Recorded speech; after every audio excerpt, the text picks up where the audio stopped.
Hey, welcome to Socialism for All. This is being recorded for the January 2021 edition of Socialism for All, and this is an audiobook of Angela Davis's The Approaching Obsolescence of Housework, a Working Class Perspective from 1981.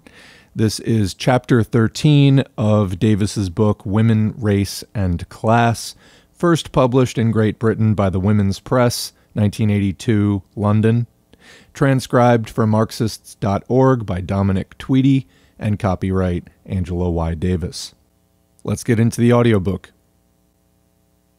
The countless chores collectively known as housework, cooking, washing dishes, doing laundry, making beds, sweeping, shopping, etc., apparently consume some 3,000 to 4,000 hours of the average housewife's year. As startling as this statistic may be, it does not even account for the constant and unquantifiable attention mothers must give to their children. Just as a woman's maternal duties are always taken for granted, her never-ending toil as a housewife rarely occasions expression of appreciation within her family. Housework, after all, is virtually invisible. Quote, "No one notices it until it isn't done. We notice the unmade bed, not the scrubbed and polished floor," unquote. Invisible, repetitive, exhausting, unproductive, uncreative, these are the adjectives which most perfectly capture the nature of housework. The new consciousness associated with the contemporary women's movement has encouraged increasing numbers of women to demand that men provide some relief from this drudgery. Already, more men have begun to assist their partners around the house, some of them even devoting equal time to household chores. But how many of these men have liberated themselves from the assumption that housework is women's work? How many of them would not characterize their house cleaning activities as helping their women partners? If it were at all possible simultaneously to liquidate the idea that housework is women's work and to redistribute it equally to men and women alike, would this constitute a satisfactory solution? While most women would joyously hail the advent of the house husband, the desexualization of domestic labor would not really alter the oppressive nature of the work itself. In the final analysis, neither women nor men should waste precious hours of their lives on work that is neither stimulating nor productive. One of the most closely guarded secrets of advanced capitalist societies involves the possibility, the real possibility, of radically transforming the nature of housework. A substantial portion of the housewife's domestic tasks can actually be incorporated into the industrial economy. In other words, housework need no longer be considered necessarily and unalterably private in character. Teams of trained and well-paid workers moving from dwelling to dwelling, engineering technologically advanced cleaning machinery, could swiftly and efficiently accomplish what the present-day housewife does so arduously and primitively. Why the shroud of silence surrounding this potential of radically redefining the nature of domestic labor? Because the capitalist economy is structurally hostile to the industrialization of housework. Socialized housework implies large government subsidies in order to guarantee accessibility to the working-class families whose need for such services is most obvious. Since little in the way of profits would result, industrialized housework, like all unprofitable enterprises, is anathema to the capitalist economy. Nonetheless, the rapid expansion of the female labor force means that more and more women are finding it increasingly difficult to excel as housewives, according to the traditional standards. In other words, the industrialization of housework, along with the socialization of housework, is becoming an objective social need. Housework as individual women's private responsibility and as a female labor performed under primitive technical conditions may finally be approaching historical obsolescence. Although housework as we know it today may eventually become a bygone relic of history, prevailing social attitudes continue to associate the eternal female condition with images of brooms and dustpans, mops and pails, aprons and stoves, pots and pans. And it is true that women's work, from one historical era to another, has been associated in general with the homestead. Yet domestic female labor has not always been what it is today, for like all social phenomena, housework is a fluid product of human history. As economic systems have arisen and faded away, the scope and quality of housework have undergone radical transformations. As Friedrich Engels argued in his classic work on the origin of the family, private property, and the state, sexual inequality as we know it today did not exist before the advent of private property. During early eras of human history, the sexual division of labor within the system of economic production was complementary as opposed to hierarchical. In societies where men may have been responsible for hunting wild animals, and women in turn for gathering wild vegetables and fruits, both sexes performed economic tasks that were equally essential to their community's survival. Because the community during those eras was essentially an extended family, women's central role in domestic affairs meant that they were accordingly valued and respected members of the community. The centrality of women's domestic tasks in pre-capitalist cultures was dramatized by a personal experience during a Jeep trip I took in 1973 across the Maasai Plains. On an isolated dirt road in Tanzania, I noticed 6 Maasai women enigmatically balancing an enormous board on their heads. As my Tanzanian friends explained, these women were probably transporting a house roof to a new village which they were in the process of constructing. Among the Maasai, as I learned, women are responsible for all domestic activities, thus also for the construction of their nomadic people's frequently relocated houses. Housework, as far as Maasai women are concerned, entails not only cooking, cleaning, child-rearing, sewing, etc., but house building as well. As important as their men's cattle-rearing activities may be, the women's housework is no less productive and no less essential than the economic contributions of Maasai men. Within the pre-capitalist, nomadic economy of the Maasai, women's domestic labor is as essential to the economy as the cattle-raising jobs performed by their men. As producers, they enjoy a correspondingly important social status. In advanced capitalist countries, on the other hand, the service-oriented domestic labor of housewives, who can seldom produce tangible evidence of their work, diminishes the social status of women in general. When all is said and done, the housewife, according to bourgeois ideology, is quite simply her husband's lifelong servant. The source of the bourgeois notion of woman as man's eternal servant is itself a revealing story. Within the relatively short history of the United States, the housewife, as a finished historical product, is just a little more than a century old. Housework during the colonial era was entirely different from the daily work of the housewife in the United States today. Quote, "A woman's work began at sunup and continued by firelight as long as she could hold her eyes open. For 2 centuries, almost everything that the family used or ate was produced at home under her direction. She spun and dyed the yarn that she wove into cloth and cut and hand-stitched into garments. She grew much of the food her family ate and preserved enough to last the winter months. She made butter, cheese, bread, candles, and soap, and knitted her family's stockings." Unquote. In the agrarian economy of pre-industrialized North America, a woman performing her household chores was thus a spinner, weaver, and seamstress, as well as a baker, butter churner, candle maker, and soap maker, and etc., etc., etc. As a matter of fact, quote, "The pressures of home production left very little time for the tasks that we would recognize today as housework. By all accounts, pre-industrial revolution women were sloppy housekeepers by today's standards. Instead of the daily cleaning or the weekly cleaning, there was the spring cleaning. Meals were simple and repetitive. Clothes were changed infrequently, and the household wash was allowed to accumulate, and the washing done once a month, or in some households, once in 3 months. And of course, since each wash required the carting and heating of many buckets of water, higher standards of cleanliness were easily discouraged." Unquote.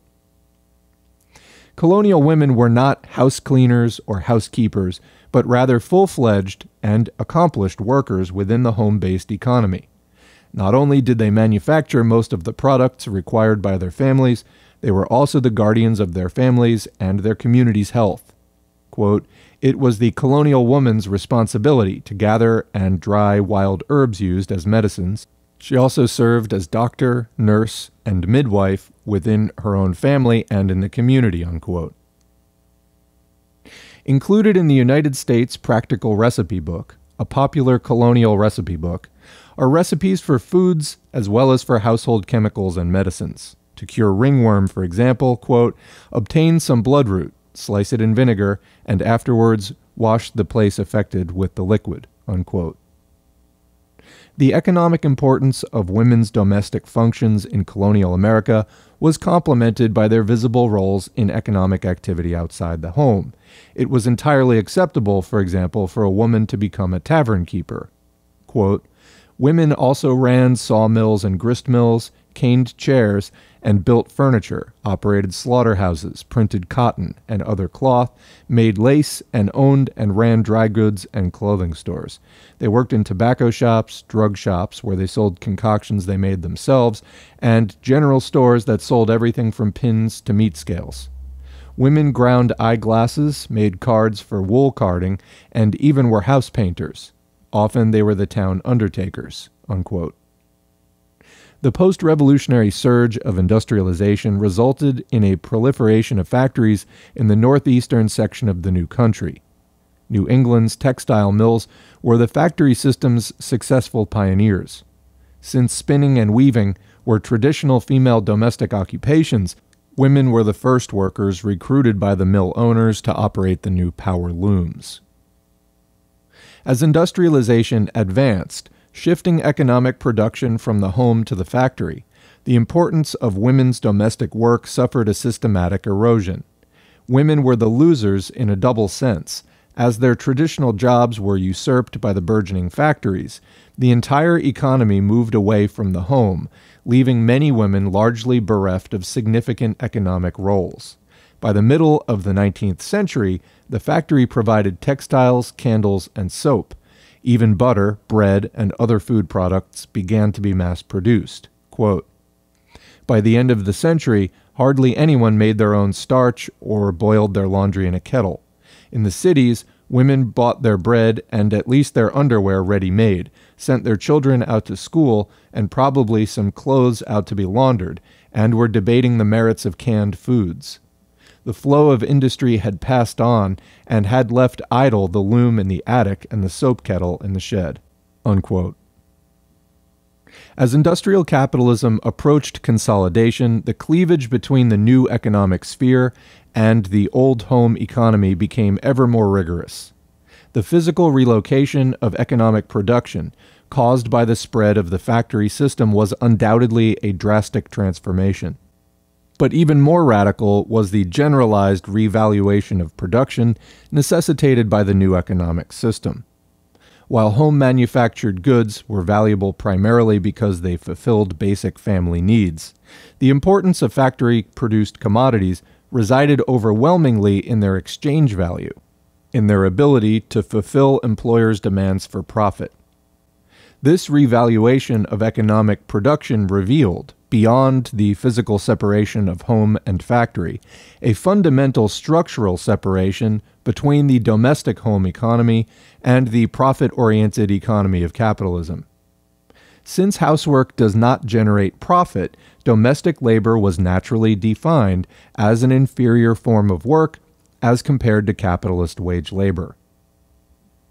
An important ideological byproduct of this radical economic transformation was the birth of the, quote, housewife. Women began to be ideologically redefined as the guardians of a devalued domestic life. As ideology, however, this redefinition of women's place was boldly contradicted by the vast numbers of immigrant women flooding the ranks of the working class in the Northeast. These white immigrant women were wage earners first and only secondarily housewives, and there were other women, millions of women, who toiled away from home as the unwilling producers of the slave economy in the South. The reality of women's place in 19th century U.S. society involved white women whose days were spent operating factory machines for wages that were a pittance, as surely as it involved black women who labored under the coercion of slavery.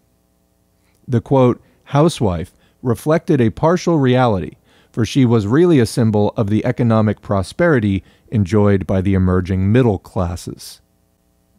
Although the, quote, housewife was rooted in the social conditions of the bourgeoisie and the middle classes, 19th century ideology established the housewife and the mother as universal models of womanhood.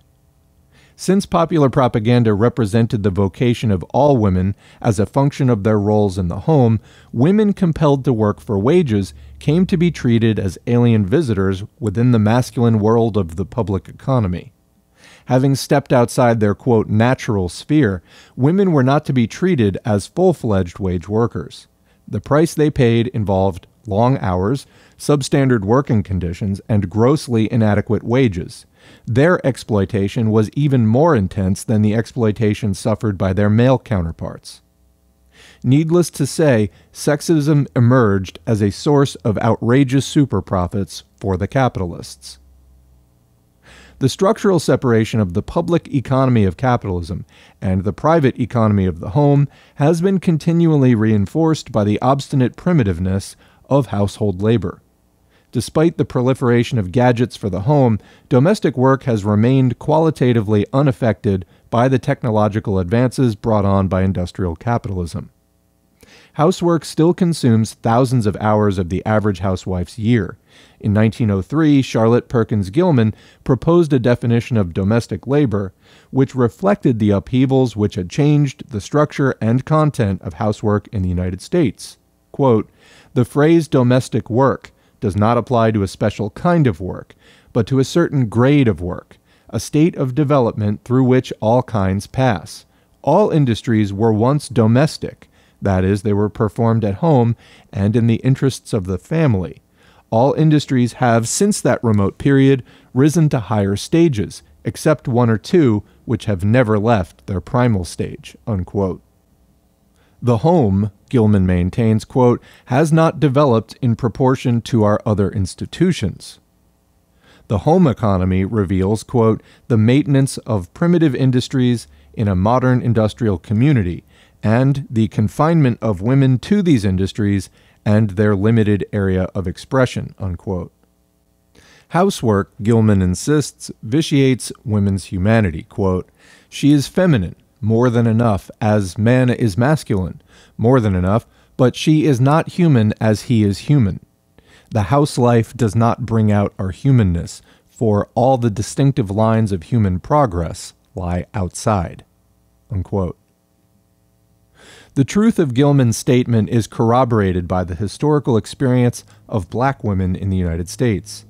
Throughout this country's history, the majority of black women have worked outside their homes. During slavery, women toiled alongside their men in the cotton and tobacco fields, and when industry moved into the South, they could be seen in tobacco factories, sugar refineries, and even in lumber mills and on crews pounding steel for the railroads. In labor, slave women were the equals of their men.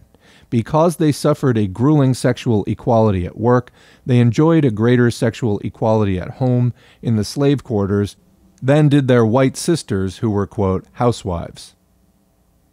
As a direct consequence of their outside work, as, quote, free women no less than as slaves, housework has never been the central focus of black women's lives. They have largely escaped the psychological damage industrial capitalism inflicted on white middle-class housewives, whose alleged virtues were feminine weakness and wifely submissiveness. Black women could hardly strive for weakness. They had to become strong, for their families and their communities needed their strength to survive. Evidence of the accumulated strengths black women have forged through work, and more work can be discovered in the contributions of the many outstanding female leaders who have emerged within the black community. Harriet Tubman, Sojourner Truth, Ida Wells, and Rosa Parks are not exceptional black women as much as they are epitomes of black womanhood.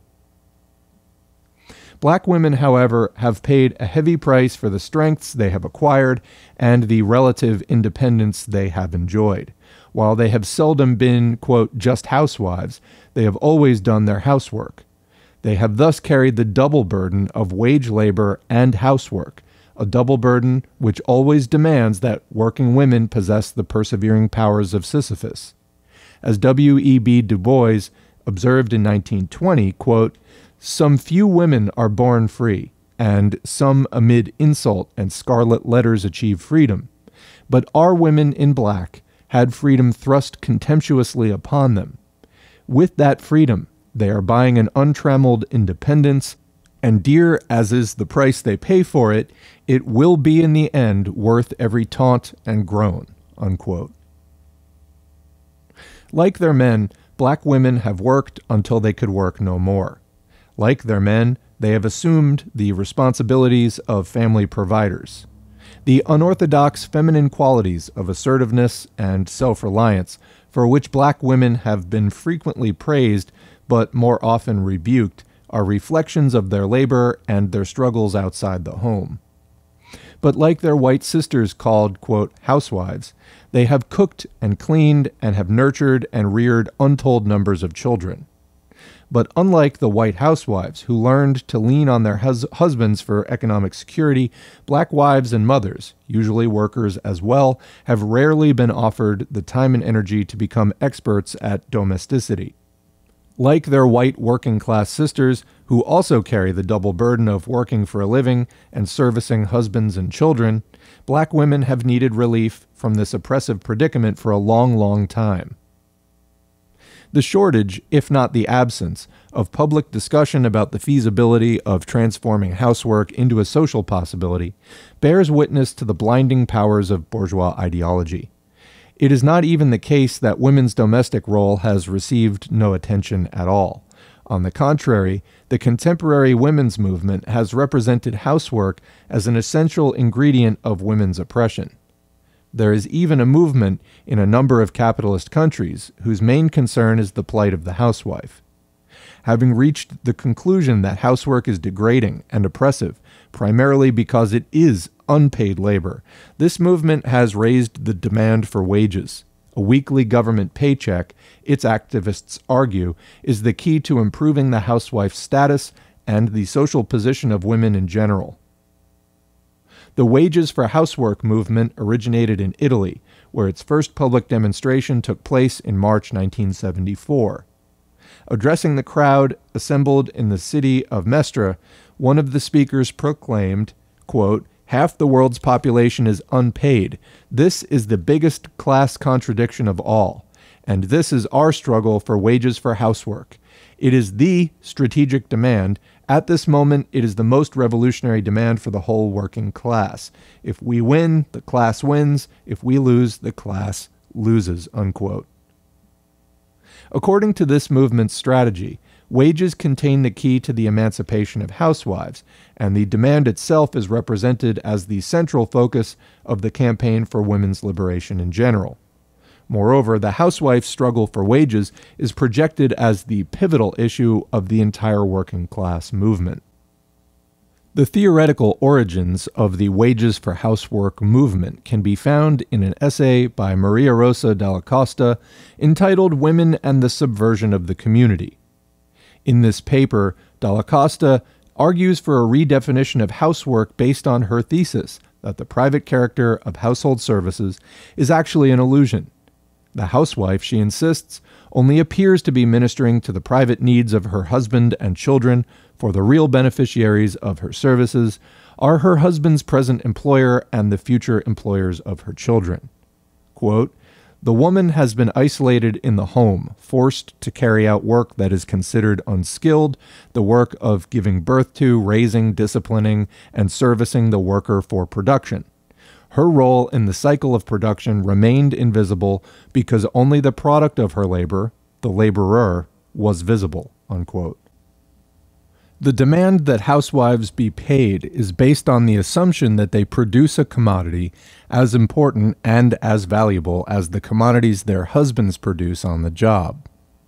Adopting Dalla Costa's logic, the Wages for Housework movement defines housewives as creators of the labor power sold by their family members as commodities on the capitalist market. Della Costa was not the first theorist to propose such an analysis of women's oppression.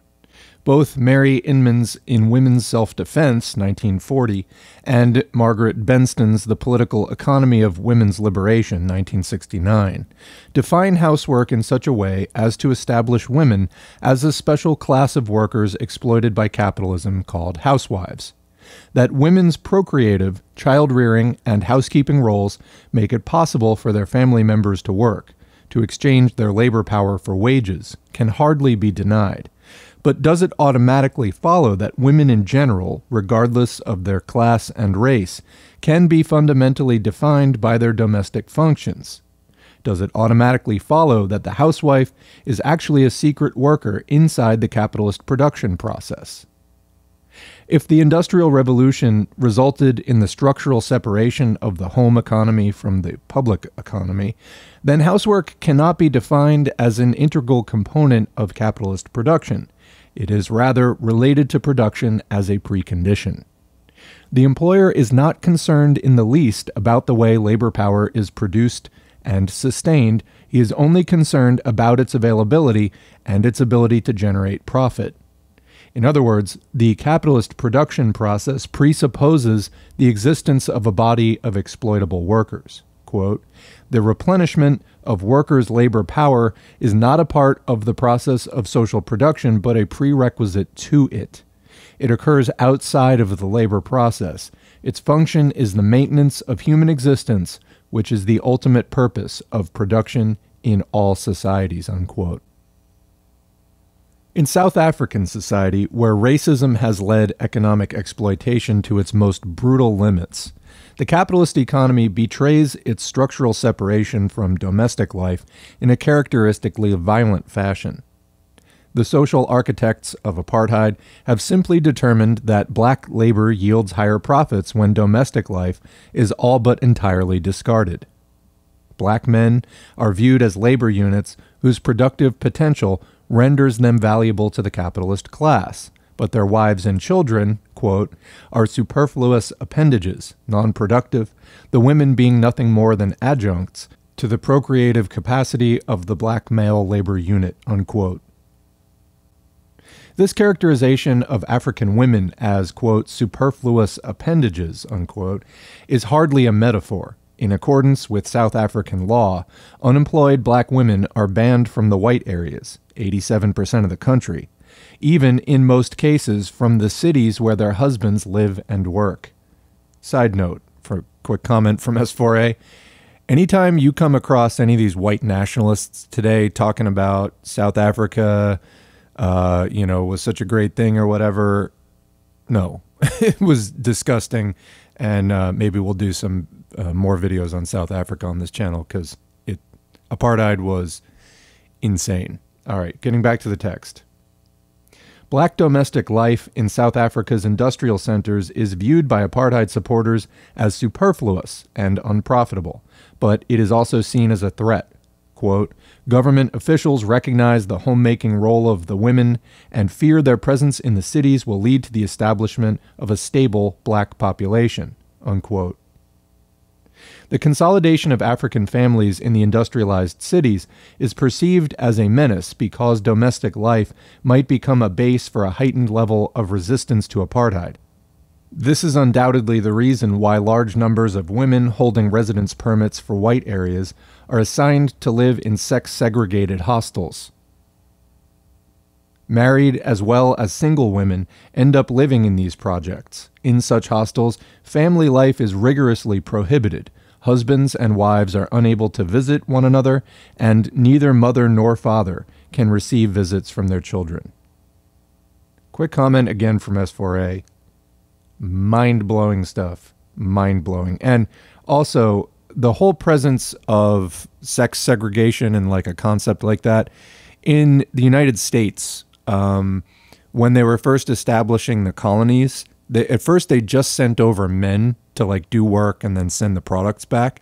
It was only when it was desirable to the colonists to, establish a stable workforce there that they, quote unquote, imported women too.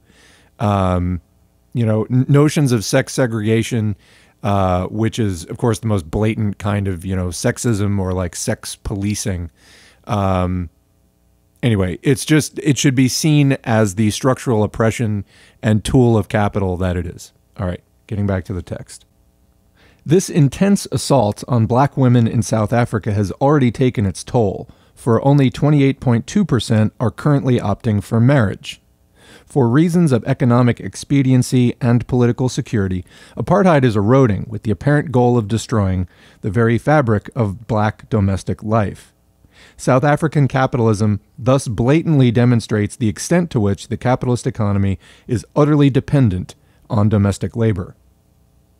The deliberate dissolution of family life in South Africa could not have been undertaken by the government if it were truly the case that the services performed by women in the home are an essential constituent of wage labor under capitalism.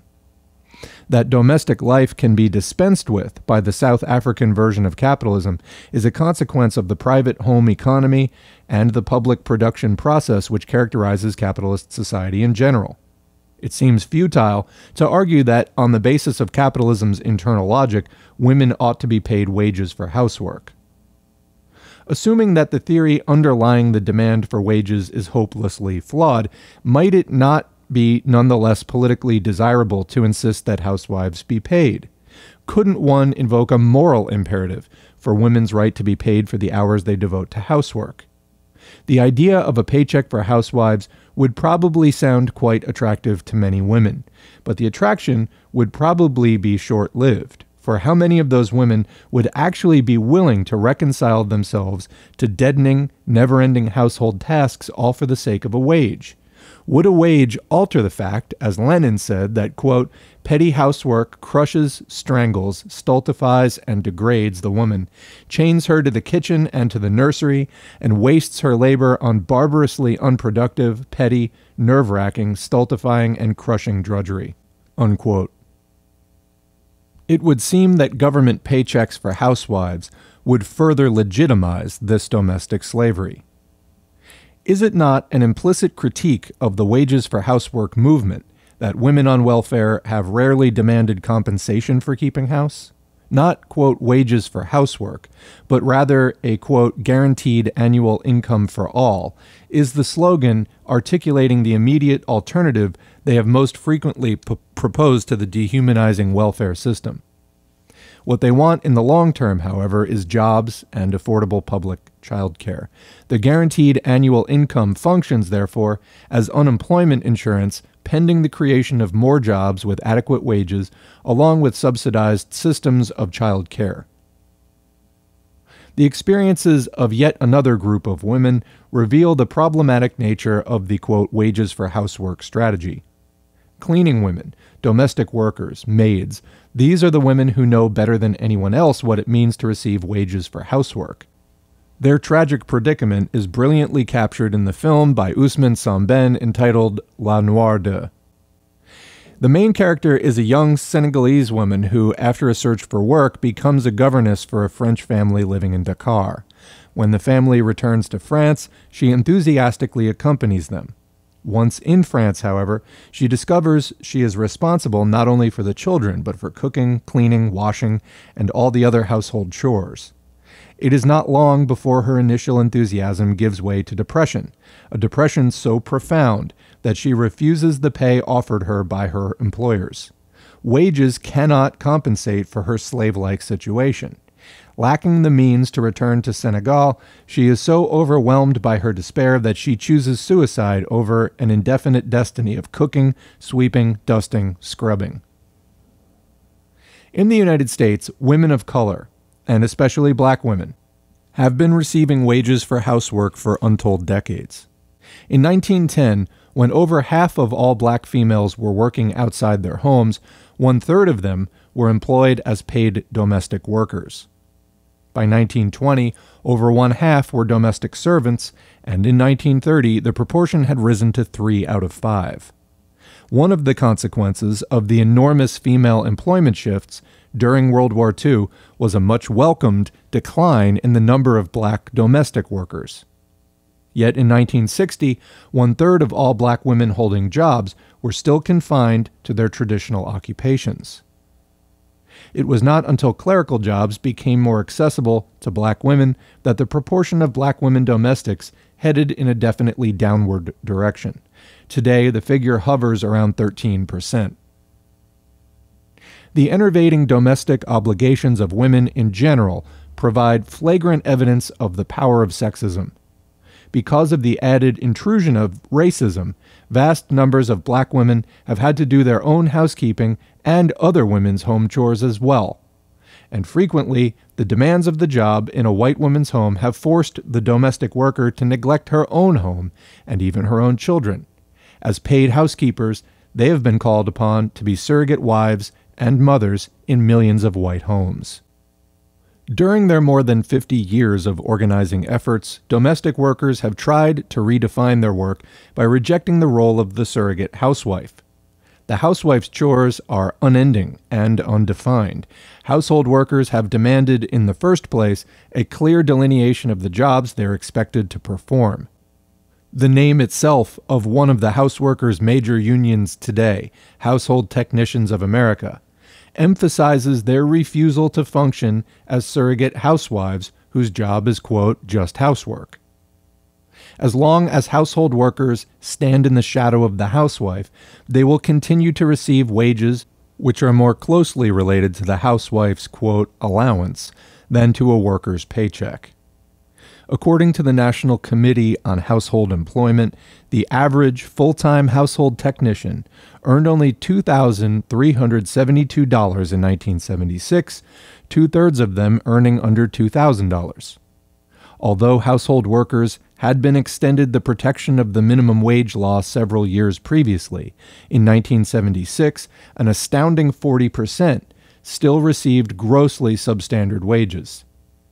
The wages for housework movement assumes that if women were paid for being housewives, they would accordingly enjoy a higher social status.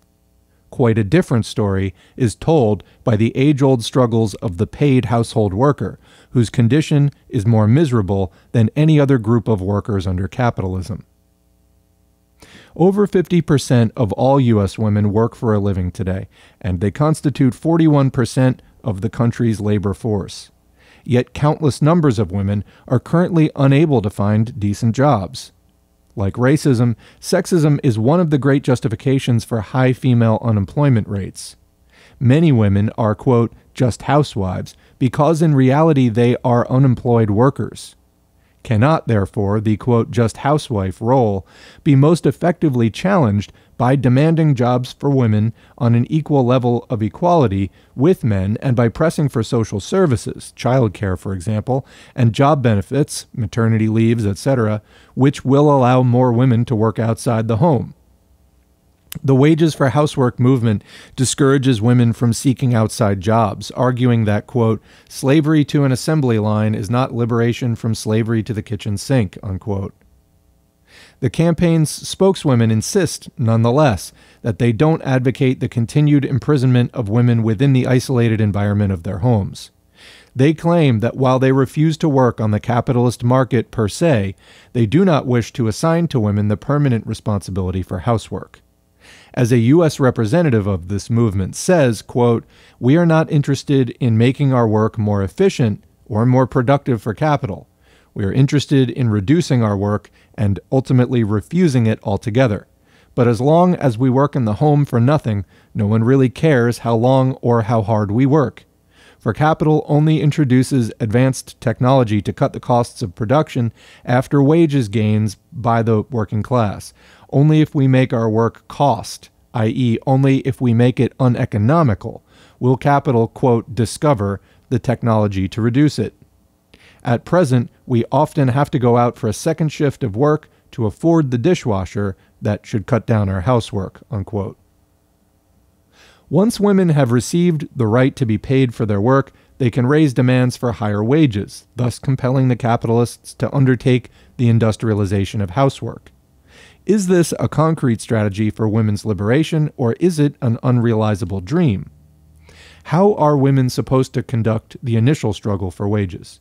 Dalla Costa advocates the housewives' strike. quote, "We must reject the home because we want to unite with other women, to struggle against all situations which presume that women will stay at home. To abandon the home is already a form of struggle, since the social services we perform there would then cease to be carried out in those conditions," unquote. But if women are to leave the home, where are they to go? How will they unite with other women? Will they really leave their homes motivated by no other desire than to protest their housework? Is it not much more realistic to call upon women to, quote, "leave home in search of outside jobs, or at least to participate in a massive campaign for decent jobs for women"? Granted, work under conditions of capitalism is brutalizing work. Granted, it is uncreative and alienating. Yet, with all this, the fact remains that on the job, women can unite with their sisters, and indeed with their brothers, in order to challenge the capitalists at the point of production. As workers, as militant activists in the labor movement, women can generate the real power to fight the mainstay and beneficiary of sexism, which is the monopoly capitalist system. If the wages for housework strategy does little in the way of providing a long-range solution to the problem of women's oppression, neither does it substantively address the profound discontent of contemporary housewives. Recent sociological studies have revealed that housewives today are more frustrated by their lives than ever before. When Anne Oley conducted interviews for her book, The Sociology of Housework, she discovered that even the housewives who initially seemed unbothered by their housework eventually expressed a very deep dissatisfaction. These comments came from a woman who held an outside factory job. Quote, "Do you like housework? I don't mind it. I suppose I don't mind housework because I'm not at it all day. I go to work and I'm only on housework half a day. If I did it all day, I wouldn't like it. Woman's work is never done. She's on the go all the time. Even before you go to bed, you've still got something to do. Emptying ashtrays, wash a few cups up, you're still working. It's the same thing every day. You can't sort of say you're not going to do it because you've got to do it. Like preparing a meal. It's got to be done because if you don't do it, the children won't eat. I suppose you get used to it. You just do it automatically. I'm happier at work than I am at home." Question: what would you say are the worst things about being a housewife?